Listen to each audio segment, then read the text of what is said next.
Hello दोस्तों। Class 11 में admissions के लिए जब आप फॉर्म भरते हैं तो आपको दो तरह की पेमेंट करनी होती है। सबसे पहले रजिस्ट्रेशन फॉर्म भरने के लिए आपको रजिस्ट्रेशन फ़ीस देनी होती है। 2-3 साल पहले करीब वो 120 या 140 रुपये हुआ करती थी, लेकिन पिछले साल रजिस्ट्रेशन फ़ीस जो है वो 200 रुपये कर दी गई थी। इसके अलावा देखिए, पिछले साल एडमिशन फ़ीस जो थी वो भी फॉर्म फिल करते समय ही आपको पे करनी थी। एडमिशन फ़ीस कितनी थी, आइए जानते हैं।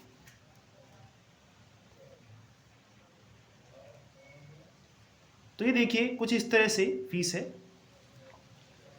जब आप ऑनलाइन रजिस्ट्रेशन करते हैं तो आपको करीब 200 रुपये पे करने होते हैं और ये नॉन रिफंडेबल है, यानी कि आपको एडमिशन मिले ना मिले, ये आपके 200 रुपये एक बार लग गए तो लग गए, ये वापस नहीं होंगे। उसके बाद बात करते हैं कि अगर आपको सीट मिल जाती है या फिर जब आप फॉर्म भरते हैं तो आपको एडमिशन फ़ीस भी देनी होती है। हाँ, ये वाली फ़ीस रिफंडेबल है। बॉयज़ के लिए जनरल कैटेगरी में 1400 रुपये, गर्ल्स जनरल कैटेगरी में 1200 रुपये।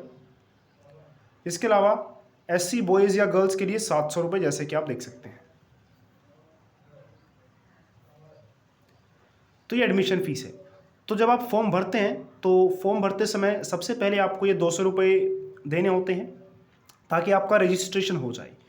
रजिस्ट्रेशन होने के बाद फॉर्म को पूरा कंप्लीट करने के लिए आपको ये एडमिशन फ़ी भी पे करनी होती है। इससे पहले ये हुआ करता था कि पहले आपको सिर्फ रजिस्ट्रेशन फ़ीस ही देनी पड़ती थी, उसके बाद जब आपको सीट मिल जाती थी तब आपको ये एडमिशन फ़ीस वगैरह ये सब देनी पड़ती थी। लेकिन पिछले साल ये सब कंबाइन कर दिया गया कि जब आप फॉर्म भर रहे होते हैं तभी आपसे 200 रुपये भी ले लिए जाएंगे और ये 1400 या फिर 1200 या फिर 700, जिस भी कैटेगरी में आप आते हैं, वो भी ले लिए जाएंगे। हाँ, अगर आपको इन केस एडमिशन नहीं मिलती है तो ये वाली जो फ़ीस है ये आपको वापस कर दी जाती है। अब बात करते हैं कि ये जो फ़ीस ली जा रही है आपसे 1400, 1200 या 700, ये कितने दिन की है। ये 6 मंथ की होती है और ये फ़ीस आपसे चार्ज की जाती है अप्रैल, मई, जून, जुलाई, अगस्त, सितंबर, 6 मंथ की। फिर उसके बाद नेक्स्ट 6 मंथ की फ़ीस आपको फिर से एक बार देनी होती है। इस तरह से आपका पूरा क्लास 11 का जो है एडमिशन फ़ी का जो है पेमेंट जो है 2 इंस्टॉलमेंट्स में देनी होती है।